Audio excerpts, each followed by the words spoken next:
Hello everyone. Thank you आपने मुझे इतना सपोर्ट और इतना प्यार देने के लिए आपका दिल से धन्यवाद। आपका दिन आनंदमय और शुभमय जाए, यही आशा के साथ चलिए जानते हैं आज। प्रतिदिन पढ़ेंगे गणपति अथर्वशीर्ष का पाठ तो बदल जाएगी किस्मत। जानते हैं गणपति अथर्वशीर्ष। वक्रतुंड महाकाय सूर्यकोटि समप्रभ निर्विघ्नं कुरु मे देव सर्वकारेषु सर्वदा। ओम गणपते नमो नमः। पार्वती पुत्र को समर्पित एक वैदिक प्रार्थना है गणपति अथर्वशीर्ष। मान्यता है प्रतिदिन भगवान गणेश जी का अथर्वशीर्ष का पाठ करने से घर और जीवन के अमंगल दूर होते हैं। प्रथम पूज्य भगवान श्री गणेश समस्त विघ्न बाधाओं का नाश करने वाले देवता है। हर सप्ताह के दिन मंगलवार और बुधवार इन्हीं को समर्पित है। इस दिन गणपति जी का पूजन, स्तोत्र और पाठ और मंत्रोच्चारण से व्यक्ति का कल्याण होता है। पार्वती पुत्र को समर्पित एक वैदिक प्रार्थना है गणपति अथर्वशीर्ष। मान्यता है प्रतिदिन श्री गणेश जी की प्रार्थना करने से घर और जीवन के अमंगल दूर होते हैं। चलिए जानते हैं किन्हें करना चाहिए गणपति अथर्वशीर्ष का पाठ। जिनकी कुंडली में राहु, केतु और शनि अशुभ प्रभाव पड़ रहा है उनके लिए ये पाठ बहुत लाभदायक है। ऐसे व्यक्ति को प्रतिदिन गणपति अथर्वशीर्ष का पाठ करना चाहिए। इससे व्यक्ति के दुखों का अंत होता है। अगर पढ़ाई में बच्चे या युवाओं का मन नहीं लग रहा है, पढ़ाई के दौरान ध्यान केंद्रित नहीं कर पा रहा है तो नियमित रूप से रोजाना पाठ करें। इससे एकाग्रता बढ़ती है। चलिए जानते हैं गणपति अथर्वशीर्ष का पाठ हिंदी अनुवाद सहित। श्री गणपति अथर्वशीर्ष।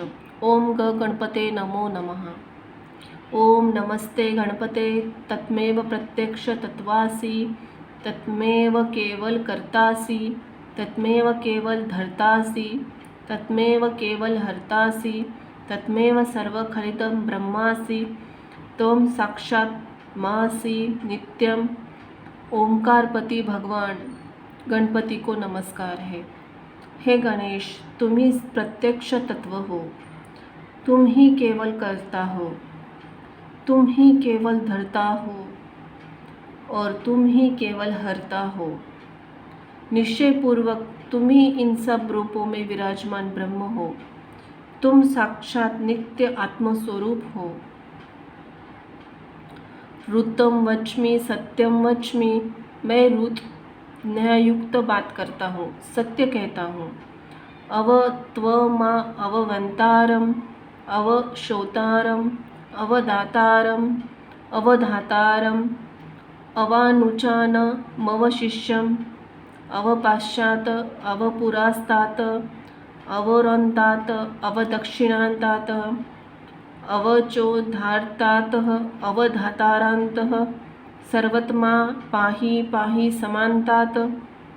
हे पार्वती नंदन, तुम मेरे मुझ शिष्य की रक्षा करो, वक्ता आचार्य की रक्षा करो, श्रोता रक्षा करो, दाता की रक्षा करो, धाता की रक्षा करो, व्याख्या करने वाले आचार्य की रक्षा करो, शिष्य की रक्षा करो, पश्चिम से रक्षा करो, पूर्व से रक्षा करो, उत्तर से रक्षा करो, दक्षिण से रक्षा करो, ऊपर से रक्षा करो, नीचे से रक्षा करो, सब ओर से मेरी रक्षा करो, चारों ओर से मेरी रक्षा करो। त्वं वाङ्मयस्तो चिन्मयः तत्त्वानन्द म स यत्त्वः ब्रह्ममयः त्व सच्चिदानन्दद्वयोषिः त्वं प्रत्यक्ष ब्रह्मासि त्व ज्ञानमय विज्ञानमयोषि। तुम वाङ्मय हो, तुम चिन्मय हो, तुम आनंदमय हो, तुम ब्रह्ममय हो, तुम सच्चिदानंद अद्वितीय हो, तुम प्रत्यक्ष ब्रह्म हो, तुम दानमय विज्ञानमय हो। सर्वजगितं त्वत्तो जायते सर्वजगित्वं त्वत्तिष्ठति सर्वजगितं त्वयि लयमश्यति सर्वजगितं त्वयि प्रत्ययति त्वभूमिरापो नलो नीलो नभः त्वचत्वारि काकुपदानि। यह जगत तुमसे उत्पन्न होता है, यह सारा जगत तुम्हें लय को प्राप्त करता है। इस सारे जगत की तुम्हें प्रतीति हो रही है। तुम भूमि, जल, अग्नि, वायु और आकाश हो। परा, पश्यति, बैखारी और मध्यमा वाणी के ये विभाग तुम ही हो। तव गुणयांत्रातीतः, तव स्थालान्यांत्रितः, तव देहयांत्रातीतः, तव कालयांत्रातीतः, तव मूलाधारस्थियोनिसि नित्यं, तव शक्तियंत्रात्मिकः, त्वा योगिनो ध्यायन्ति नित्यं। त्वा ब्रह्मा तव विष्णुस्तव रुद्रस्तव इंद्रस्तव अग्निस्तव वायुस्तव सूर्यस्तव चंद्रमास्तव ब्रह्म भूरस्व स्वरूपम। तुम सत्व, रज और तम तीनों गुणों से परे हो। तुम जागृत, स्वप्न और सुपुष्टि इन तीन अवस्थाओं से परे हो। तुम स्थूल, सूक्ष्म और वर्तमान तीनों देहों से परे हो। तुम भूत, भविष्य और वर्तमान तीनों कालों से परे हो। तुम मूलाधार चक्र में नित्य स्थित रहते हो। इच्छा, क्रिया और ज्ञान तीन प्रकार की शक्तियाँ तुम में ही हैं। तुम्हारा योगी जन नित्य ध्यान करते हैं। तुम ब्रह्मा हो, तुम विष्णु हो, तुम रुद्र हो, तुम इंद्र हो, तुम अग्नि हो, तुम वायु हो, तुम सूर्य हो, तुम चंद्रमा हो, तुम ब्रह्म हो, तुम भूर्भुवस्व स्व ये तीन लोकों का तथा ओमकार वाच्य पर ब्रह्म भी तुम हो। गणादि पूर्वमश्चार्य वर्णादि तदनन्तरः अनुस्वार पद परनन्तरः अर्धान्दुलसितः तारेण ऋतुद्धः एतत्त्व मनुस्वरूप गकार पूर्वरूपः ओंकार मध्यमरूपः अनुस्वार श्राद्धरूपः बिन्दुस्तररूपः नादसंगान सहिता संधिः शेषा गणेश विद्या गणक ऋषिः निश्चया गायत्री छंद गणपति देवता। ओम ग गणपते नमो नमः। गण के आदि अर्थात ग कर पहले उच्चारण करें, उसके बाद वर्णों के आदि अर्थात अ का उच्चारण करें, उसके बाद अनुस्वार उच्चारित होता है। इस प्रकार अर्धचंद्र से सुशोभित ग का ओमकार से अवरुद्ध होने पर तुम्हारे बीज मंत्र का स्वरूप ओम ग है। गकार इसका पूर्व रूप है, बिंदु उत्तर रूप है, नाद सन्नाद है, संहिता सविद है।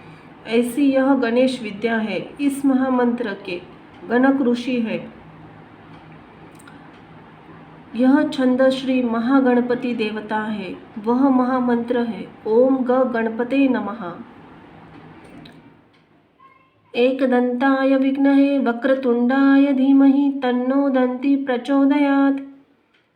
एक दंत हम जानते हैं, वक्रतुंड का हम ध्यान करते हैं। वही दंती गजानन हमें प्रेरणा प्रदान करे।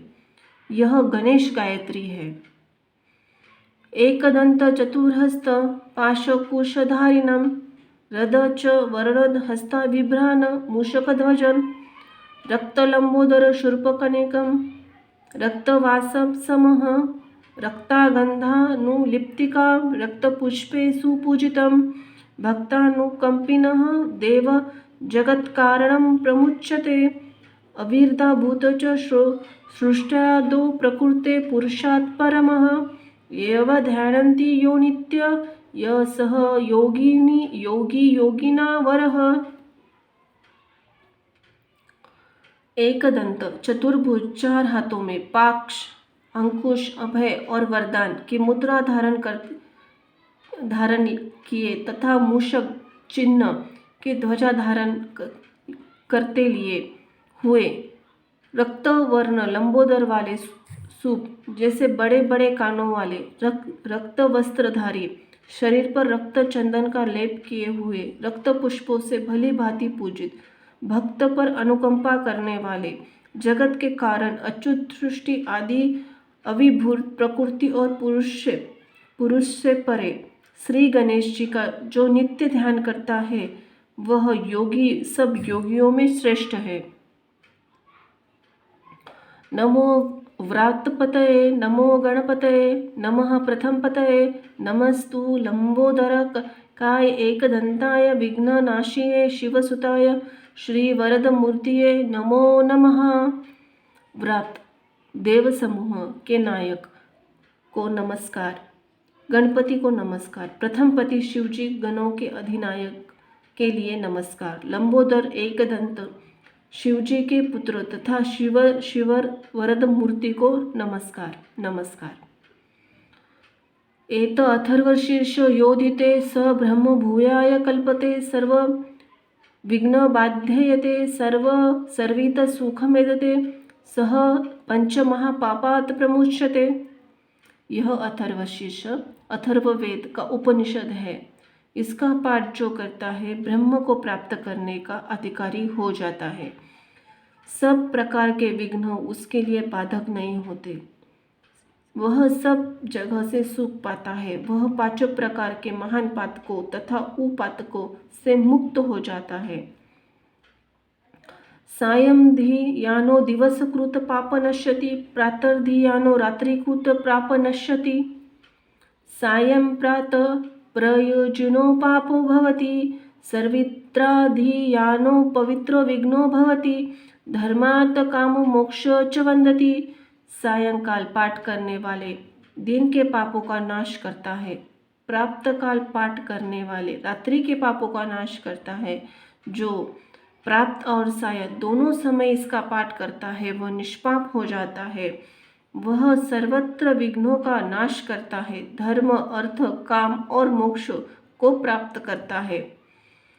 इतम अथर्वशीर्ष शिष्यां न देयं यो यदि मोहात् दास्यति स पापीयान् भवति, सहस्त्रवर्धिनात् यं यं कामधीते तं तमेन साधयेत्। इस अथर्वशीर्ष को जो शिष्य न हो उसे नहीं देना चाहिए। जो मोह के कारण देता है वह पातकी हो जाता है। सहस्त्र हजार बार पाठ करने से जिन जिन कामों और कामनाओं का उच्चारण करता है उनकी सिद्धि इसके द्वारा मनुष्य कर सकता है। अनेन गणपति भीमिष्यति स वाग्मी भवन्ति, चतुर्थ्यां म श्रणेन जपति स विद्यावान भवति, इथर्ववर्णवाक्यं ब्रह्मद्यावरण विद्यात् न भीदति कदाचनेति। इसके द्वारा जो गणपति को स्नान कराता है वह वक्ता बन जाता है। जो चतुर्थी तिथि को उपास करके जपता है वह विद्यावान बन जाता है। यह अथर्व वाक्य है। जो इस मंत्र द्वारा तत्पश्चयन करना जानता है वह कदापि भय को प्राप्त नहीं होता। यो दुर्वाय कुरेयजति स वैष्णवनोपम भवति, यो लार्जय जाति स यशोवान भवति, स मेधावान भवति, यो मोदक सहस्रेण यजति सह वंचित फलं प्राप्ति, यह साच समीजयन्ति स सर्वलभते। जो दुर्वाकुर के द्वारा भगवान गणपति जी का यजन करता है वह कुबेर के समान हो जाता है। जो लाजो यानी धानी या लाई के द्वारा यजन करता है वह यशस्वी होता है, मेधावी होता है। जो सहस्त्र हजार लड्डुओं और मोदक द्वारा यजन करता है वह वांछित फल को प्राप्त होता है। जो घृत के सहित समाधि का यजन करता है वह सब कुछ प्राप्त कर लेता है। अष्टो ब्राह्मणान् समिग्राह्य यत्वाः सूर्यवर्चस्वी भवति, सूर्यग्रहे महानद्या प्रतिमा सनिधुः वा जप्ता सिद्धो मंत्रो भवति, महाविघ्नान् प्रमुच्यते, महादोषान् प्रमुच्यते, महापापात् प्रमुच्यते, सः सर्वविदति यह एवं वेद इत्युपनिषदः। 8 ब्राह्मणों को समग्र रीति से ग्राह करने पर सूर्य के समान तेजस्वी हो जाता है। होता है। सूर्य ग्रहण में, महानदी में या प्रतिमा के समीप जपने से यह मंत्र सिद्धि होती है। यह महाविघ्न से मुक्त हो जाता है। जो इस प्रकार जानता है वह सर्वज्ञ हो जाता है, वो सर्वज्ञ हो जाता है। अथर्ववेदीय गणपति उपनिषद समाप्त। यहाँ पे गणपति अथर्व शीर्ष समाप्त होता है। गणपति अथर्व शीर्ष के लाभ। गणपति अथर्व शीर्ष का पाठ करने से अशुभ ग्रह भी शांत होते हैं, भाग्य कारक ग्रह बलवान होते हैं। गणपति अथर्व शीर्ष का पाठ करने से मानसिक शांति, आत्मविश्वास बढ़ता है। इससे दिमाग स्थिर रहते, सटीक निर्णय लेने में सक्षम होता है। अगर प्रतिदिन इसका पाठ किया जाए तो जीवन में स्थिरता आती है, कार्यों में बेवजह आने वाली रुकावटें दूर होती है और बिगड़े काम बनने लगते हैं। कैसे करें ये पाठ? गणपति अथर्व शीर्ष का पाठ करने से लिए प्रतिदिन स्नान आदि करके बाद में पूजा में कुशा के आसन पर बैठकर शांत मन से पाठ करें। भगवान श्री गणेश के विशेष दिन संकट चतुर्थी के दिन शाम के समय 21 बार पाठ करने से इसका 2 गुना फल मिलता है। धन्यवाद। ओम ग गणपते नमो नमः।